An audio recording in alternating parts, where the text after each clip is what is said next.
Hello, everybody. And I think a few people are still trickling in. We'll just give it a couple seconds before we get started.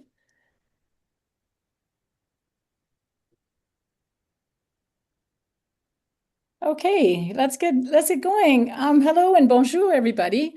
I'm Michelle Martin. Greetings, I'm everyone. from the University of Waterloo Climate Institute. I'm really happy to be here today. It's March, which is also exciting because it's almost spring. And March means that it's SDG month. So SDG month Canada is SDSN's national grassroots campaign, held every March. And for those who don't know SDSN, it's the UN's Sustainable Development Solutions Network. And SDG Month brings together post-secondary institutions across Canada to host events, to amplify local initiatives happening at their universities and colleges, and also connect campus communities to a growing national movement for sustainable development. SDSN Canada is hosted by the University of Calgary right now, and this year's SDG month theme is mobilizing campus communities for the UN Sustainable Development Goals, or the SDGs.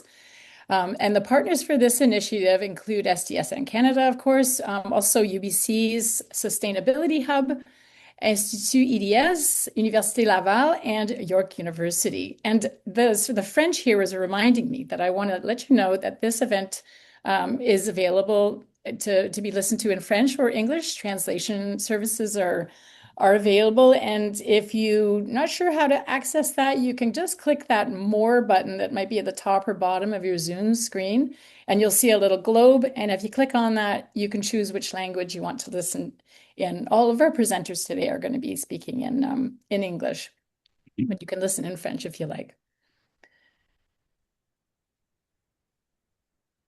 So before we dive into our panel presentation, I just wanted to briefly do a land acknowledgement, and I've got this beautiful Be Dear Province map of Canada on the screen. This was created by Indigenous artists from across Turtle Island, and it was part of a big art project and was created by Indigenous folks.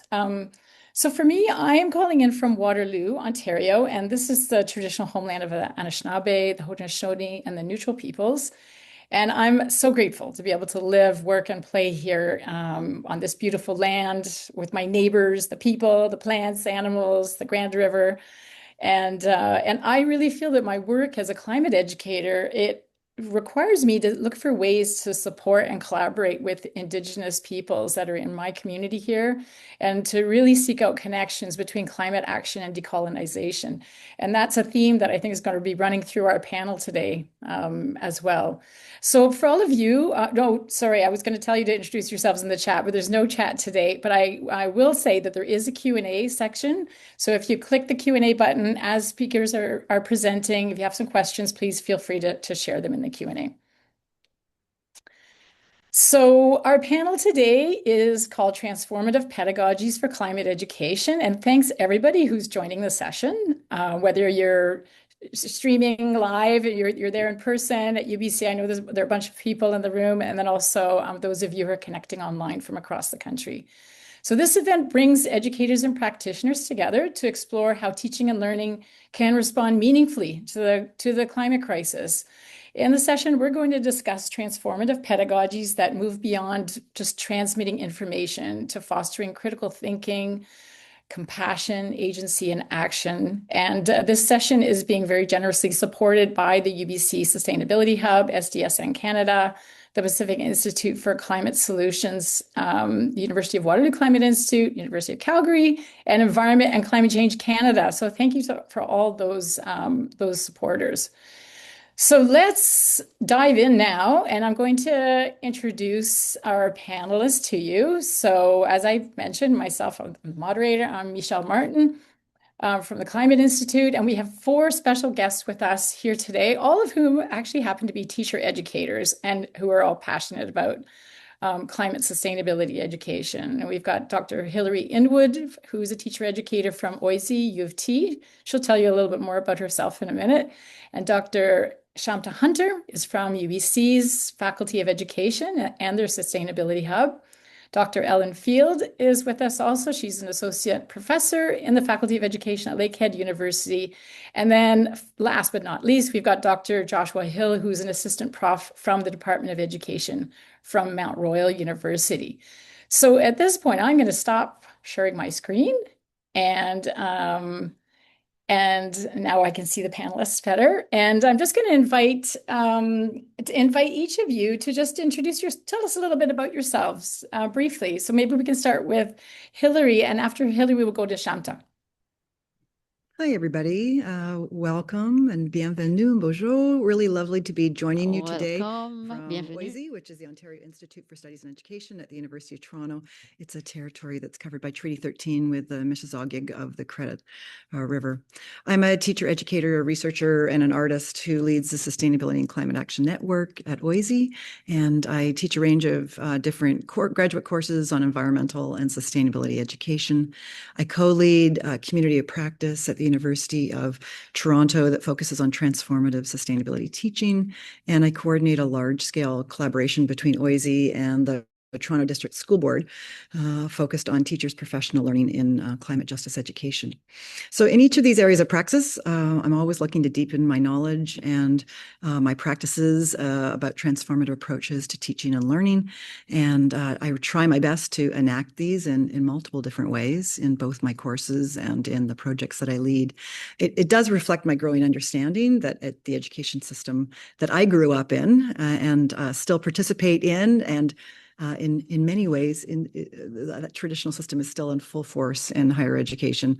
And this really only just reinforces the root causes of the poly-crisis of racism and other forms of oppression. And we really need to change. We need to transform not only the way that we teach and learn, but also the very systems that enact these. And my hope is that that'll lead to communities that are more, not even more just, are just, because they're not just right now, that are just, equitable, and regenerative.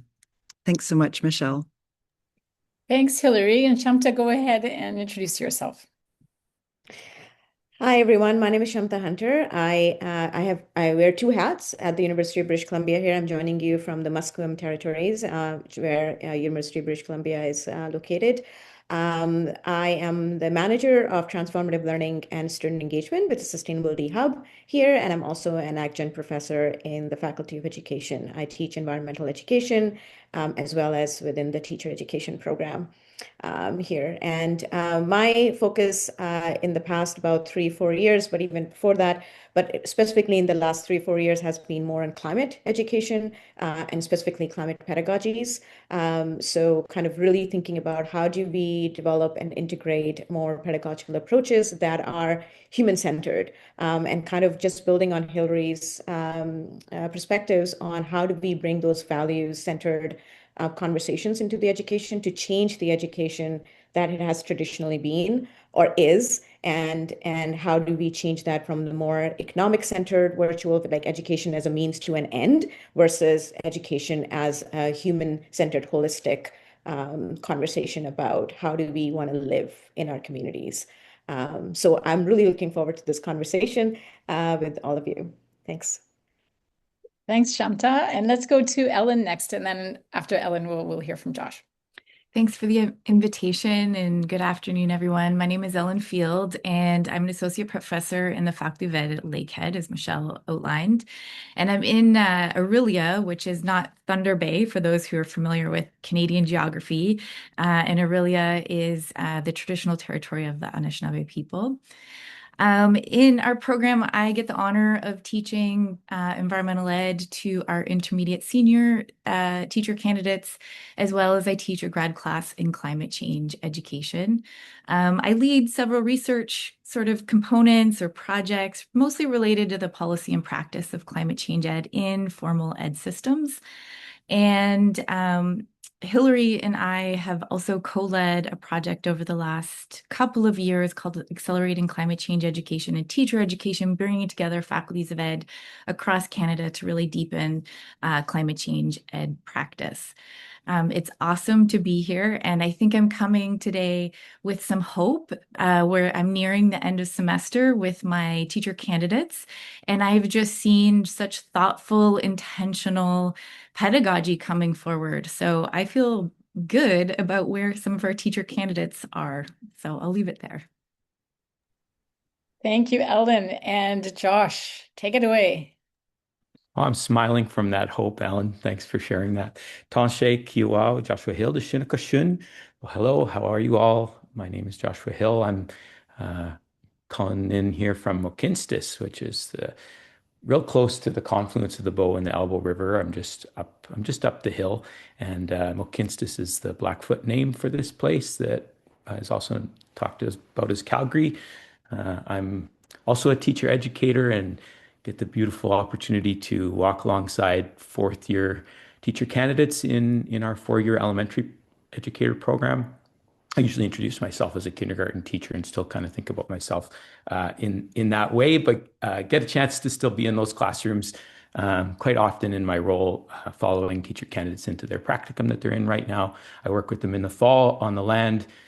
We get out with elders to learn about our responsibilities to including Indigenous perspectives in our classrooms in Alberta.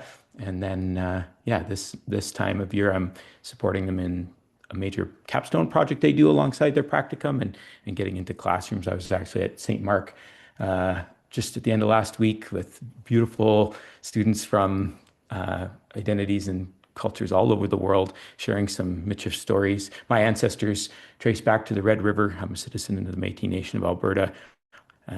My mom's ancestors are Mennonite, and so I feel really responsible to think about all those stories and the ways in which I'm responsible here in Treaty 7 towards reconciliation and transformation of, as the former panelists have alluded to. I think the topic of today's session is exactly in the wheelhouse of my research and teaching and service. So can't wait to share a little bit more about that as things move forward with our questions. Back to you, Michelle. Thanks, Josh. Okay, so my first question to all of you is, I think we're all agreed we're in a climate crisis here, and so many solutions are needed, so much action is needed. But you're all educators, you're all educating the next generation of teachers as well, and you're educators yourselves. What do you feel that education, teaching and learning offers in terms of solutions that might not be possible coming out of, like, for instance, climate science or, other kinds of technologies are offering certain solutions? What's special about education? What do we have to offer? I don't know if, Ellen, do you want to give it a start? Sure. I'm actually going to do a bit of sort of context. I think those of us in education generally believe in the powers of education to be agentic, to offer foundations for learning, which can shift the trajectory of not only individuals, but society. However, outside of education, it can sometimes feel that education can be left on the side or not considered. I know in my own advocacy work around the importance of climate change education policy, it can feel that it's very hard to find funding to support some of these initiatives. And so one of the places that I often come back to is this one paper done by these climate scientists who are looking at what are the major leverage points for moving us towards decarbonization.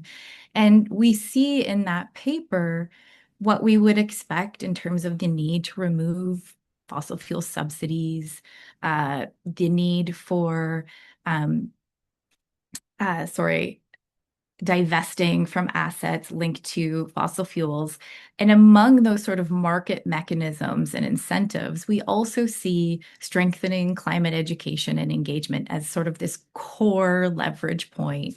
And so I just wanted to add that there's, sometimes you can feel that no one's listening of the power of education, and yet here are these climate scientists substantively and quantitatively making the case of the importance of education in thinking about large-scale decarbonization. So to sort of say from a substantive level, not just of the quality of instruction, but from a substantive piece, this is such important, essential, critical work that systems take seriously, not see it as something that occurs in just an eco team, but that is centered and considered also in a trans and interdisciplinary way. And so that's what I think the second point to this is the education system, because we teach across multiple subjects, we can provide climate change education, especially in terms of teacher education, in terms of what this looks like in terms of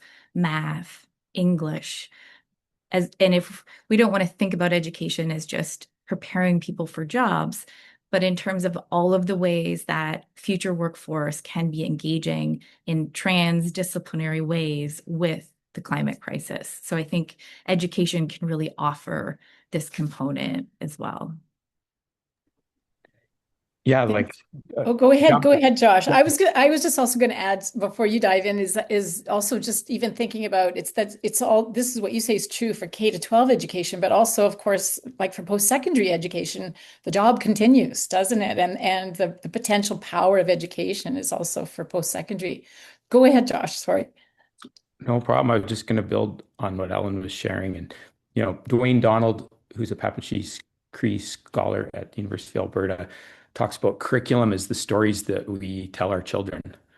And, I think it's our classrooms, the democratic role, a huge democratic role of public education is to build a collective, right? It's where we get let out into the responsibilities and relationships that are beyond the sphere of the home that we're born into. And it's really community building place. And if we think about, welcoming students into ways of knowing, ways of seeing, ways of being, ways of understanding the world and who they are in relationship to the world, that's the role of education for children and youth. And so in the context of the climate crisis, if we're talking about a transformation and recognizing that this isn't just an informational problem, it's not that people just need to, know more about the science that's, clearly at a place of consensus and has been. This is a relational problem. We need to, foundationally rethink relationships.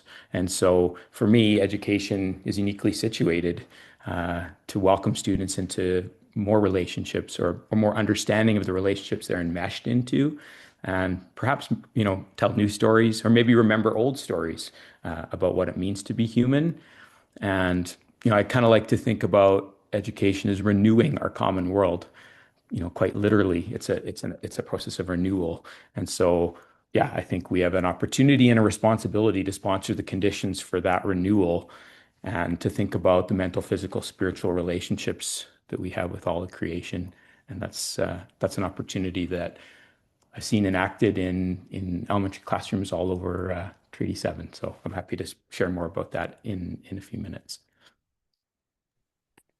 Thanks, Josh. Do either of the other panelists want to speak to that, or it's sort of sliding into the next question, which was, why don't we just go into the next question and then maybe Kshamta and Hilary, you can continue it, where we were, we have, as you just mentioned, Josh, I think all of us share an understanding that climate education is a lot more than just transmitting knowledge and science. It's a big task that we have before us. What are educators' options for more transformative pedagogical approaches? What does transformative even mean in the first place? Maybe you can share some insights, all of you, on that. And also, if all of you would like to share any examples from your own teaching of ways that you're doing this. And actually, this might tie into the first question that's in the Q&A about ways of interweaving diverse knowledges as well into that. So we'd love to hear from each of you with some of your own insights on what this means to be transformative, and examples from teaching, and even any insights on where people might get some help finding resources. Kshamta, do you want to start?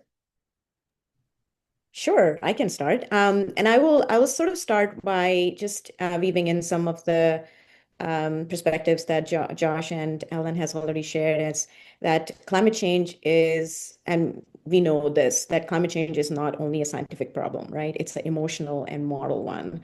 And education sort of works at levels of moral development, meaning making, identity formation. So it sort of works across generations in rebuilding those relationships, as Joshua was pointing on to, relationships with not just each other, but more than human.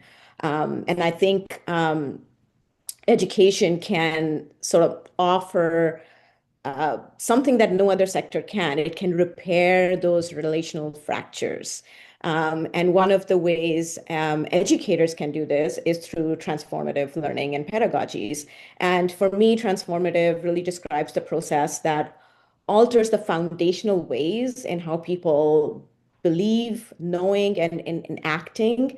And it just transformative really means that producing that fundamental shift at the deepest level, which could mean a perspective transformation, like how we understand the world, identity, how we see ourselves in relation, our values, and how what we believe in, and which ultimately leads to action.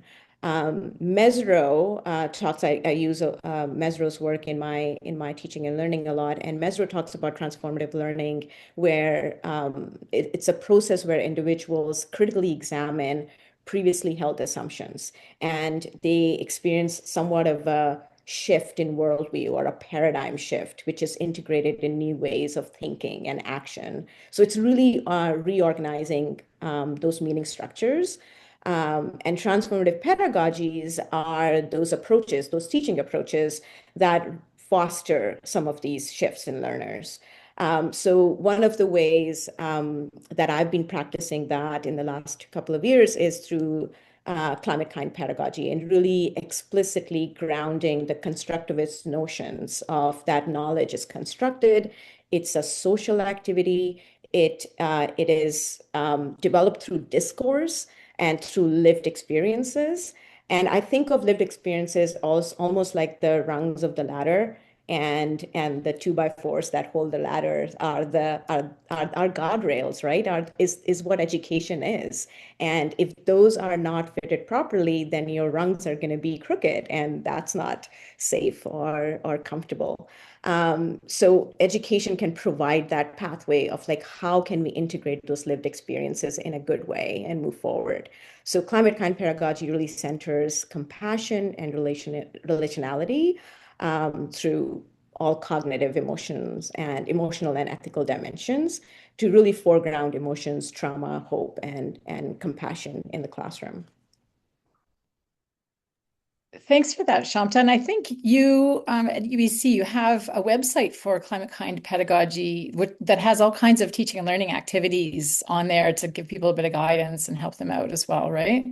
Yes, it's called climateeducation.ca. And yeah, please visit. And I would love to hear from you as well about what else can we do with that.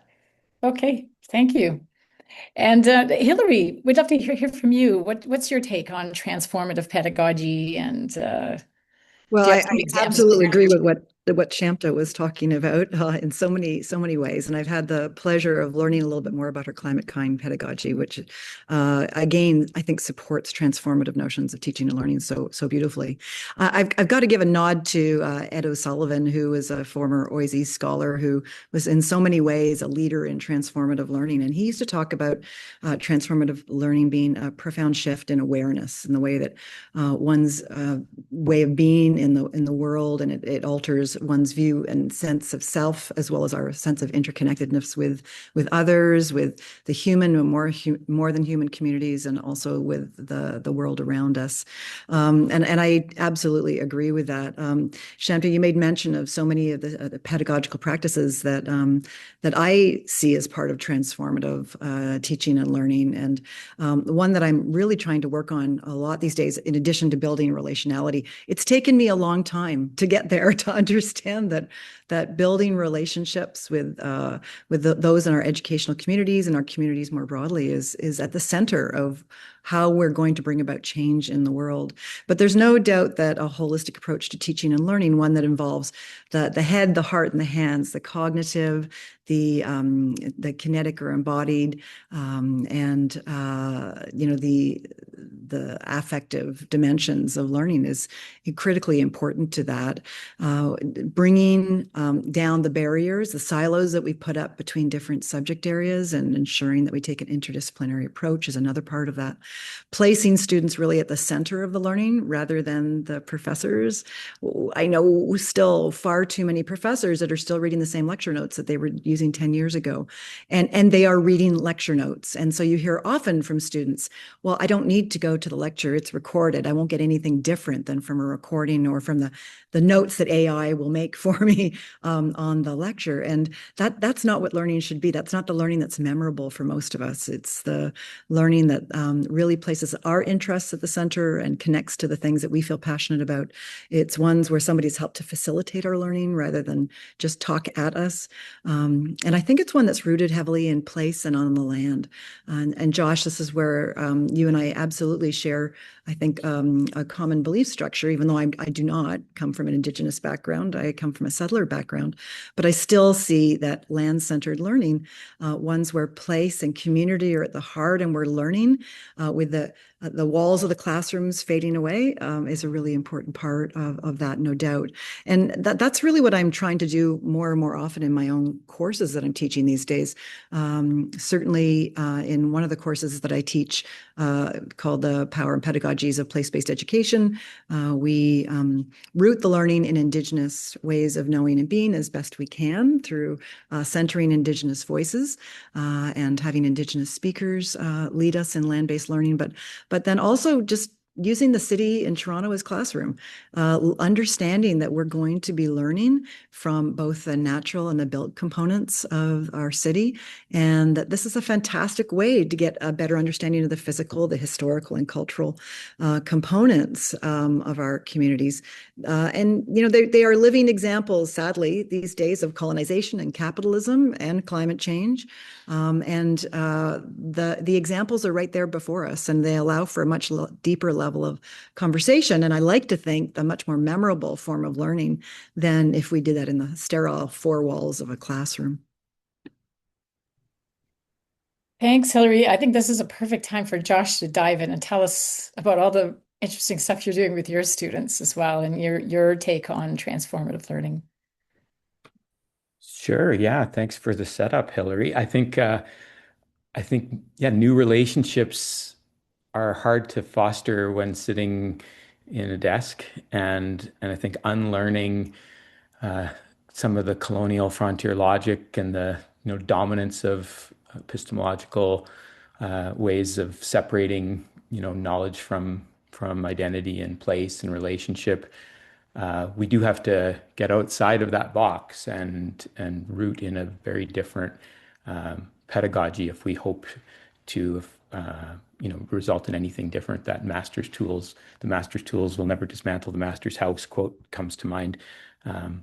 So a simple thing that I do is I invite students, and I've been doing this for a lot of years with a lot of different ages. I invite people to spend time every week on the land in a place of their choosing. I call it a sit spot.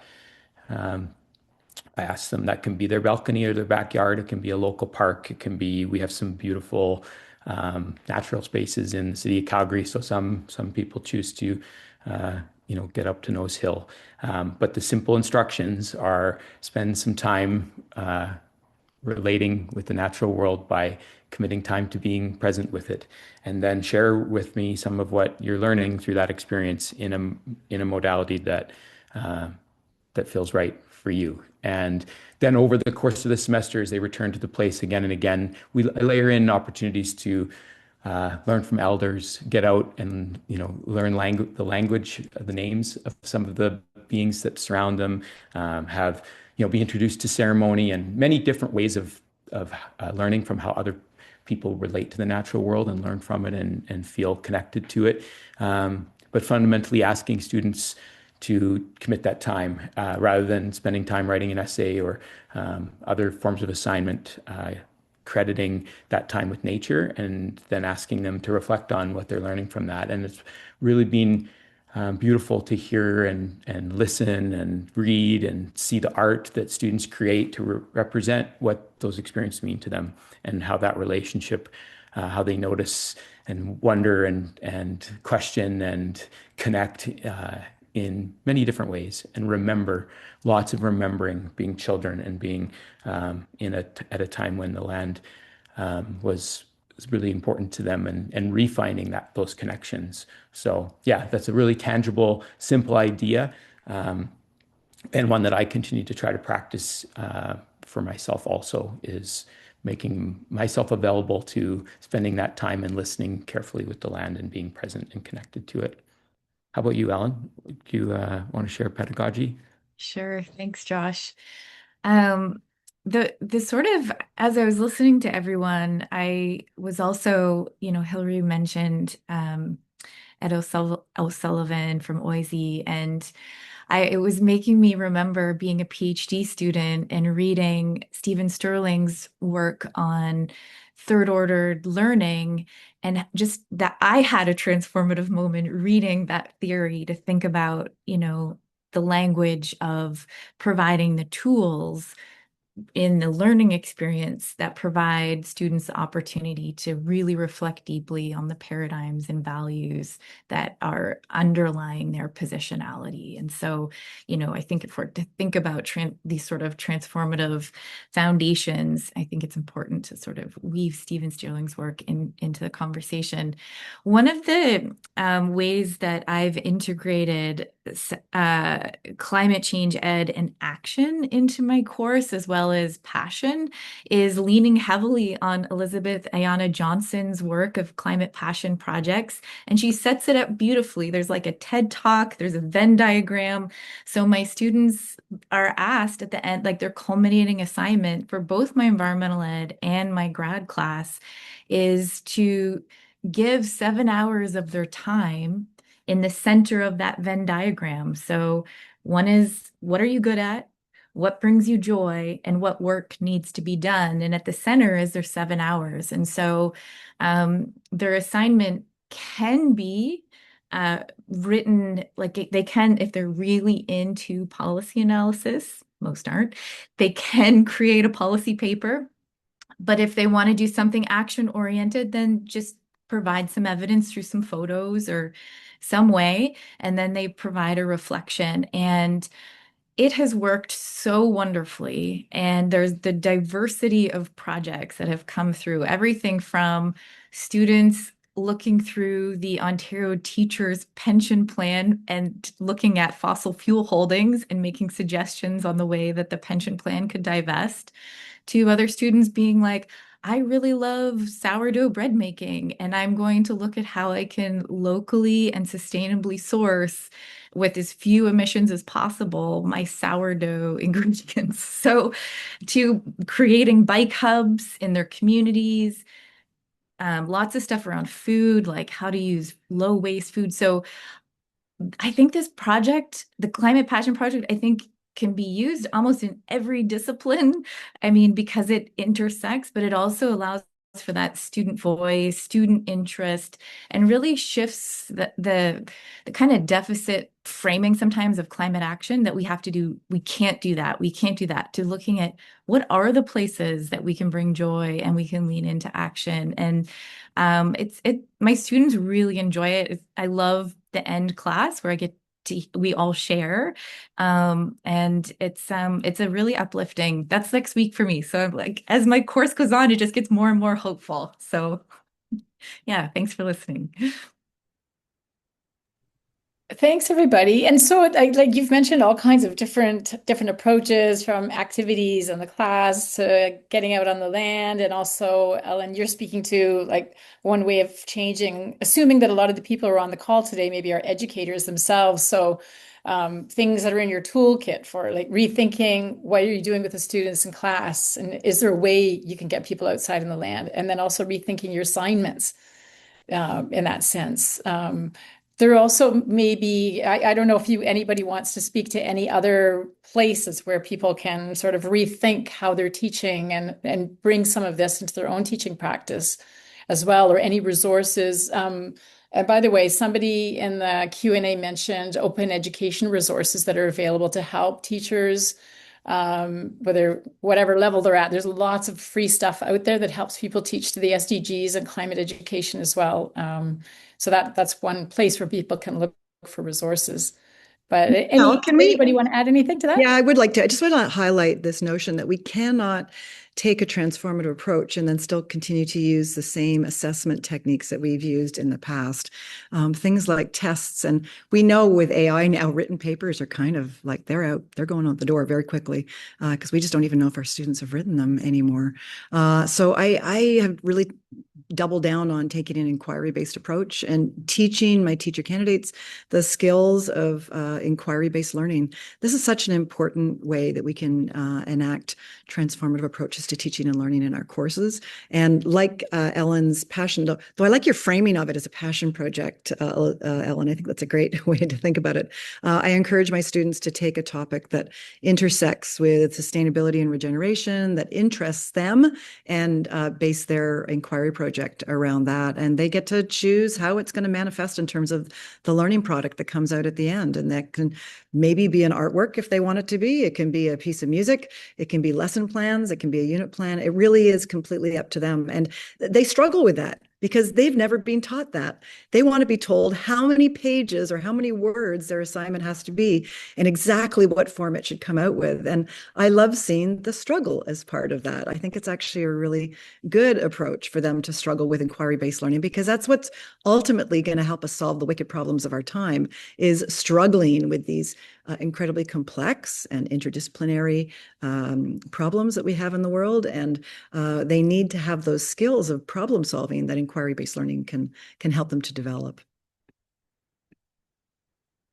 And I think the question of resources also kind of bridges into the next question that we have, Michelle, when we're thinking about like how does this work ripple out? Not to take your role, but I want to make a segue because I think there used to be an idea that we would like prepare students for some future where they would take action and be in the community and someday where they will develop all these skills and knowledge. But what I'm hearing from my colleagues and what I'm trying to embody in my practice is that we're involved in that action, like we're doing that work now and we're doing that together. So thinking about the resources as the community partners. And for me in my work, I believe that if we're going to think differently, we need this work to be Indigenous led. And we have in Treaty 7, like 30,000 years of sustainable ways of living that the Blackfoot people and Tsuut'ina Stoney Nakoda people have fostered in this place. And so there's so many opportunities to be good relatives and model being good relatives alongside Indigenous communities and have my students and their students and those school communities welcomed into that. So a little small story. Blackfoot elder Sokokoto had a dream of creating a Blackfoot opera. So we were able to, partner with Calgary Opera and Elder Sokokoto and Sundance School and have that community project be an opportunity for parents to be connected to the land and stories and knowledge and music and relationships in new ways. The community partner of Calgary Opera and their many webs of relationship that they were able to bring to that. So enacting these partnerships in the context of teaching and learning, and then inviting people to learn alongside and be, I guess, trying to create an ethical space for those knowledges to come together, but to be enacting transformative ways of engaging with one another as pedagogy, not as a future hope. And then exactly what Ellen was suggesting, then reflecting on those experiences together and thinking carefully about what we're learning from them and what they might mean for our future action. So it's not as if that action is devoid of, inspiring the future, but I'm really most hopeful about opportunities to be immersed in community in meaningful ways as pedagogy. Thanks for sharing that, Josh. And you're obviously very connected to the Indigenous communities that are in and around where you're working. And for folks who are across Canada who maybe don't have those connections yet, I mean, in my own teaching and also in my work here at the Climate Institute, I've had to look for resources like that. But there are maps that show you what Indigenous communities across the country are doing in terms of climate monitoring and all kinds of climate projects. So you can do a little research to find out who's close to you in the place where you live, and reach out and become friends, go to events and support people. And it's not a question of just asking somebody to come in as a guest speaker to your class. It's building those relationships and being there for other people and supporting them in their projects and collaborating together. Yes, and that's long and tricky work, right? And it requires us to go with open mind and heart. And there's lots of need to be aware of the historical interactions and current, dynamics. But I invite my teacher candidates exactly like you're saying, go and be present and listen and look for opportunities for relationship. And I'm trying in my role to create those spaces for my colleagues, for the school communities I work with, to build relationships in a good way. And yeah, I think it is important to have an awareness of the big context of that. And it's also as simple as you suggested as being a good neighbor. Can I jump in quickly? Yeah, just go right ahead and jump in. We've got another 9 minutes. Okay. to chat. Yeah. I think the relationship building with community is also sometimes harder in current education systems. I know in my own daughter's school board, there's now to have a guest speaker takes at least a month lead time, and parents have to be given 14-day notice. And so I know such an important aspect of the transformative work that we're thinking about is like, how can schools be engaged directly in our community? And I think we just need to recognize that there's also a bit of a structural disincentive occurring for teachers to be doing that important community building work. It is so powerful when those partnerships are created and they can happen. And in higher ed, it is easier, I think, for us.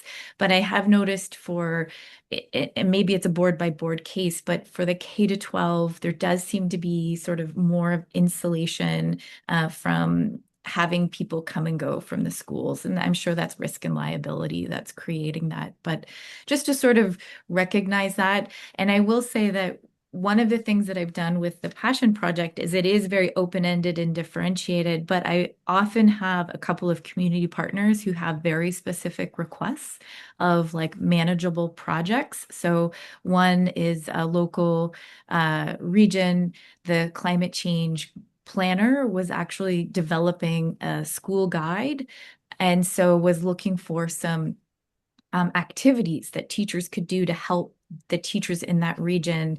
And so my students, for their passion project, could actually say, hey, I want to work on that specific project. So I often give a few little specific community partner plugs to try to help facilitate the way that education systems can be working with, our community partners or members to help make those connections. But I do see it sometimes being challenging for teachers to bring outside orgs into the work they're doing, such meaningful work into their classes. Thanks, Ellen. Oh, go ahead, Kshamta. Yeah, if I may, just building on Ellen's point about community organizations and partnerships, sometimes community organizations could be a great bridge between K to 12 and community because they have connections to both. So a really good example of some of the work that we are doing here at UBC is partnering with Be the Change Earth Alliance, which is a community organization, and we connect with them and we train UBC students to deliver climate workshops into K to 12. And it's a great way to connect peer to peer, but it's also mentorship model in some ways from post-secondary to K to 12. And also giving teachers, kind of bringing some of the experts and conversations in the classroom that they don't feel comfortable with. So I feel like this community organizations, it really depends on where you're making those connections, but they could be really like a leverage point in terms of making those bridges. Just going back to what Hilary and Josh were talking about, and this idea of being comfortable with discomfort.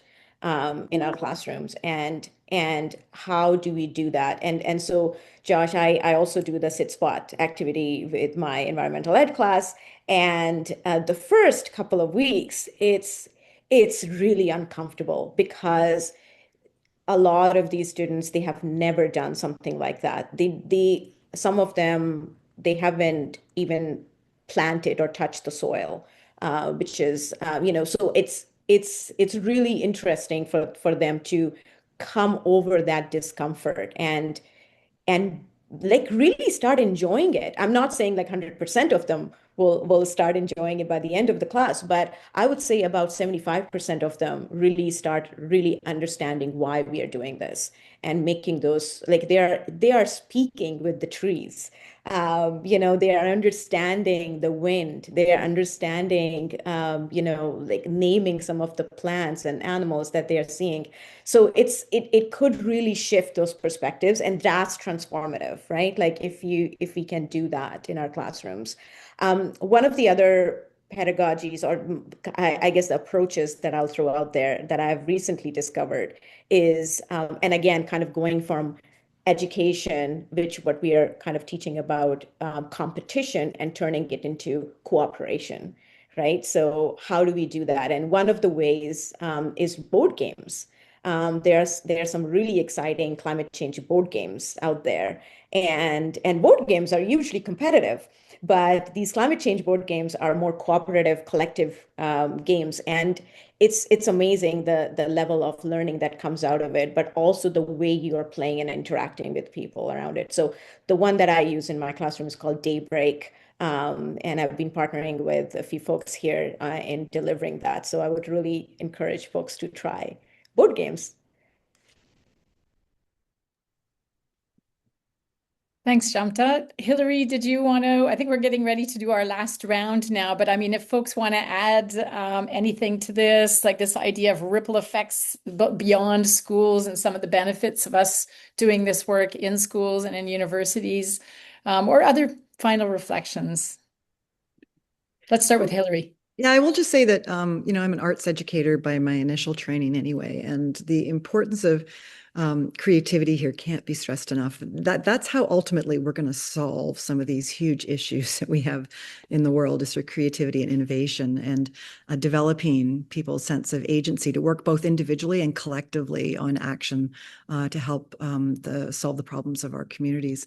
So I would just say that this is such a ripe opportunity for all of us to do work on things that matter, that whether it's the climate crisis, whether it's taking a climate justice approach, whether it's thinking about notions of reciprocity and reconciliation, all of these can help our students just become better human beings.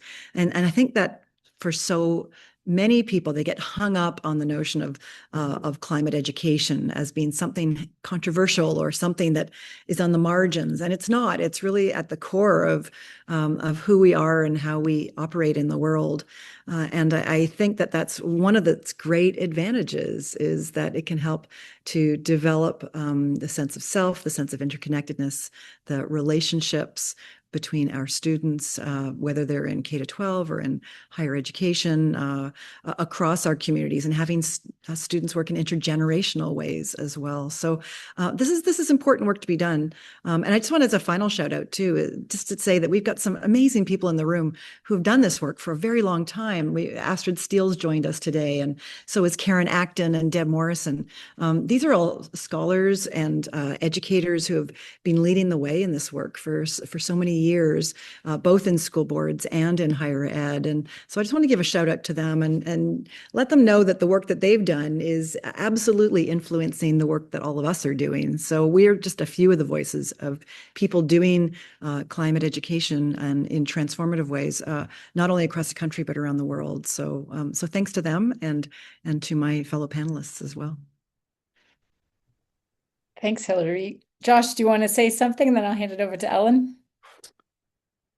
I'll circle back to, I think, Ellen's recognition that there's barriers, and that those barriers, like I don't ever want teacher candidates to hear, and I wouldn't want like that individually, this is another thing that each of us has to struggle against or something. Like I think I love the hopefulness that Alan and Hilary and Kshamta have shared. And I think the collectivity of this call and of this work is really essential because um, I'm trying in my role to like take a complexity approach to like triggering transformation. And so thinking about working in my own life with my students, but then also at some of those system levels. So I think it is really important that we think about tenure and promotion criteria and grant application adjudication processes, and we think about the policies in school system leadership.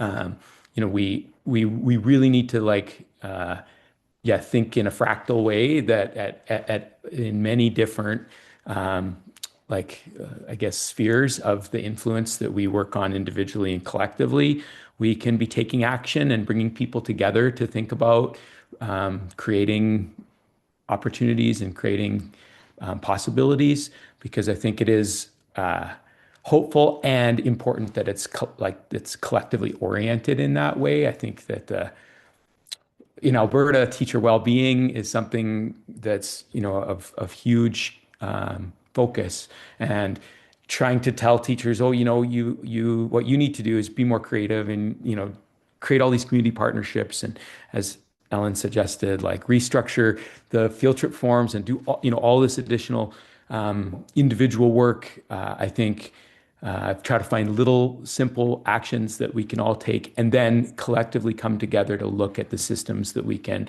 again, not always wave a magic wand and fix, but be consistently like ameliorating and trying to create pathways. So I want to acknowledge that there's a need for that systems thinking. And maybe, as environmentalists, the think local, act global, or think global, act local. I think we can do both those things. Turn it back over to you. Thanks. Thanks, Josh. And I think we're at time, but I think there were a couple of things, maybe Ellen, final words from you, maybe about the next steps for climate change education. Sure. I love what both Josh and Hilary have added. And I think, as we sort of struggle to get it centered into schools, there's also other mechanisms that, Josh has also identified. And so just for folks on the call, the Greening Education Partnership has a target of 90% of curriculum being greened by 2030. And I was surprised at the last number of countries that have agreed to that. Implementation's another thing, but there is momentum. The other one is the PISA Climate 29 framework, which will be integrated into the PISA data. And it's not just science, it's math, it's language, it's critical media literacy, and AI, disinformation stuff. So there's so much that's sort of moving. And so hopefully that will also show up in our Canadian provincial curricula and also other sort of subnational policies. So exactly what Josh said, it's frustrating on the individual, and then we really need to look at the collective. So thanks. So we're moving in the right direction. I think this is not going to go away, even though we're going into wars and, there's all kinds of distractions. We know this is the big crisis. This is the big issue we need to deal with. But the school systems are already those mechanisms are already, this will not go away. It won't become just a side. It will be centered for sure. Thanks. Kshamta, final word to you? Even though I said Ellen was the final word. Sorry. Well, just kind of capturing that thinking, I feel like education has been is in a cocoon for last many decades, and it's ripe, and the conditions are right for it to go through metamorphosis and really emerge into this beautiful butterfly that we can be. So I think really focusing on that humanity piece and really centering that in education. And when I say humanity, is really the capacity of empathy and kindness and caring for others. And we really need to center that in education rather than getting a job. Thank you so much. And thank you to all of our panelists for sharing your insights and your experiences with everybody today. And I think it's been a great conversation. We probably could have kept talking for another 2 hours easily. Thanks to everybody also who joined the call today and in online and the folks in person at UBC for joining us today. And also, I just wanted to say thank you to Environment Climate Change Canada for supporting the event and with translation, and to UBC, the Sustainability Hub, SDSN, University of Calgary, for organizing the event. And thank you again to all the panelists for sharing your experiences. And till we meet again, we've got lots of work to do. Thanks, everybody. Thank you, Michelle, for Thanks, moderating. Thanks Bye. everybody. Bye.